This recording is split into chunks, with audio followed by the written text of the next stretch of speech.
All right, ladies and gentlemen, welcome to the show. Here today to discuss about NXT Takeover Vengeance Day. This event was all right. It wasn't bad. It had some really good technical wrestling, good athleticism involved in each and every match. I didn't like the storyline build except for Pete Dunne and Finn Balor. The women's championship match had a decent build, but it didn't have a lot of weeks built behind it. It seemed like it had like maybe 3 weeks of build, and that was basically it. But I didn't watch NXT week to week, so I wouldn't know 100%. But I have to admit, the show wasn't bad. It was a fun 2 hour plus show. It definitely wasn't one of those long, extended pay-per-views that were like 3 hours plus, which NXT has done in the past, but this wasn't heavily hyped up. It was just one of those, fun little put-together type of events with 5 good matches, and that's basically it. So I'm going to go by each one of them, discuss each one of them, and give you guys a 1 out of 5 stars, 5 stars being the best match, 1 star being the worst. First match on the card was the Women's Dusty Rhodes Classic Tag Team Tournament with Raquel Gonzalez and Dakota Kai versus Shotzi Blackheart and Amber Moon. This matchup was decent. It was a nice open to the show. The winners of this match was Raquel Gonzalez and Dakota Kai.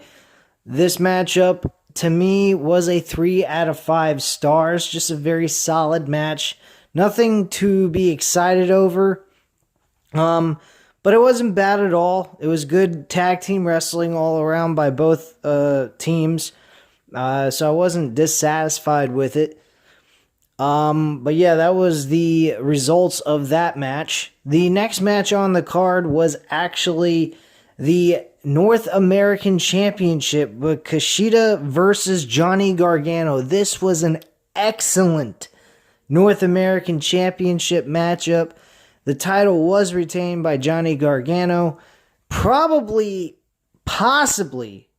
the best match on the entire card of the night. This was probably match of the night, to be quite frank with you guys. I give it a 4.5 out of 5 stars. Excellent submission by Kushida with that armbar submission he tried to pull off of the top rope onto the mat and try to do the armbar. Almost got the victory. I believed he almost had that win, and Gargano looked like he was going to tap out. Fortunate enough for him, his legs was able to reach the ropes, and he was able to get a rope break. Eventually, Johnny Gargano won the match with a leap over the top rope with a DDT, a last beat, and he got the 1, 2, 3 on Kushida and retained the title with no shenanigans. He won this match clean. Very, very good matchup by both of these guys. Unfortunately, we didn't get to see Kushida become the North American champion. I don't know when we're going to see him become champ, but it would be nice if he got a decent push in NXT. The next match on the card was the Men's Dusty Rhodes Classic Tag Team Tournament Finals between MSK and the Young Grizzled Veterans. This matchup was alright.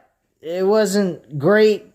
It wasn't bad either. I'd give it a 3 out of 5 stars. And MSK win this tournament. This is their debut run in NXT. They haven't been there but like a couple of months. And they're already the Dusty Rhodes Classic tournament winners. That's crazy. And now they're getting tag team title opportunities against Danny Burch and Orny Lorcan. That should be an interesting match. I don't see them winning the tag team titles, though. I think they're going to lose whenever they get that tag team championship opportunity. So don't be surprised if that happens. If MSK wins and they decide to make them the winners of those tag team titles, I'll be very impressed by that. That would definitely be a shocker. And, maybe they should take chances and put titles on people that no one expect the title to be on and see how they run with it for a little bit. No harm in that. I mean, they're always playing things, safe. They're not doing any risks. Like, for example, I think Damian Priest at WrestleMania tag teaming with Bad Bunny against Miz and Morrison, if you really want to make things interesting, put the briefcase on the line, have Damian Priest win, and then go on to WrestleMania later on in that night or the next night, depending on which night they do it, and cash in on Edge for the WWE Championship. That's what I would do. I'd have Edge win the championship from Drew McIntyre and have Edge lose the title that immediately afterwards to Damian Priest. I think that would be a fantastic story there because of the fact that Edge has always cashed in. He was the one that started that whole way of cashing in on your opponent and winning the championship. What better way and poetic justice to have Edge eat a loss like that and not expect it to happen? I think that would be fucking fantastic. So by all means, I hope they do something like that. I think that would shock a lot of people. I think it would surprise people as well. And it would show the fans that WWE is interested in pushing new stars. What better way to do that than Damian Priest? I think Damian Priest could give us a new lease on life with WWE's main roster programming because I don't see them changing much about Damian Priest. I've liked the way they've made him. They haven't changed a single thing about him. The only thing is he's along with Bad Bunny, which I kind of don't really like, but I kind of get. It kind of gives him kind of like shows the fans that they actually have an interest in this guy since they're putting him with Bad Bunny, which I'm not too familiar with at all and don't really care for his music whatsoever. But to put him with some popular celebrity, to me, shows me that they are interested in pushing this guy to another level than just being a mid-carder or just some guy that's there. They don't look like they're going to change his image, and that's a very good thing, and I hope they keep it that way. I just want to see them actually move forward and actually do something with someone new and fresh that people are not familiar with to make them into a superstar. So let me know what you guys think about that idea of mine, and let me know in the comments down below. I'll definitely get back to you on that. But getting back to the NXT TakeOver card, like I said, the men's finals for the tag team tournament, the MSK win that matchup. Solid, okay match. Nothing too spectacular, but it wasn't bad at all. Then we had the triple threat women's championship match with Io Shirai, the champion, going in against Mercedes Martinez and Toni Storm. Toni Storm did not eat the loss. It was Martinez. This is a strong possibility. We are going to get a one-on-one match with Io Shirai versus Toni Storm for the NXT Women's Championship at the next takeover that they have. And I hope it does happen because that match will be impressive to watch and it will be given a fair amount of time comparison to what they did at Women's Evolution pay-per-view back in 3 years ago or so. So I hope they get that opportunity to actually do that match at another takeover event. I think it will be a fantastic match. Again, like I said, Io Shirai retained her championship. This was a 4 out of 5 stars. Excellent matchup by all three women in this match. They did a fantastic job working together and producing a very well put together matchup. I have no complaints by this as a co-main event to the pay-per-view. They did a fantastic job. Kudos to all three women. No complaints here. Then the main event, the NXT World Heavyweight Championship, defended by Finn Balor against Pete Dunne. This was one of the best matches outside of Kyle O'Reilly and Finn Balor. This is probably one of the best technical wrestling matches I've seen Finn Balor in a very long time. These two men really put each other through some painful maneuvers, submission holds, chain wrestling, you name it. This was a competition like nobody's business. And this match and Kyle O'Reilly's matches that Finn Balor's had against have been fantastic. I cannot wait. And Finn Balor, by the way, did retain his championship. I cannot wait for Karrion Kross to go one-on-one against Finn Balor. This matchup, if they make it happen, which I believe they will be a fucking barn burner.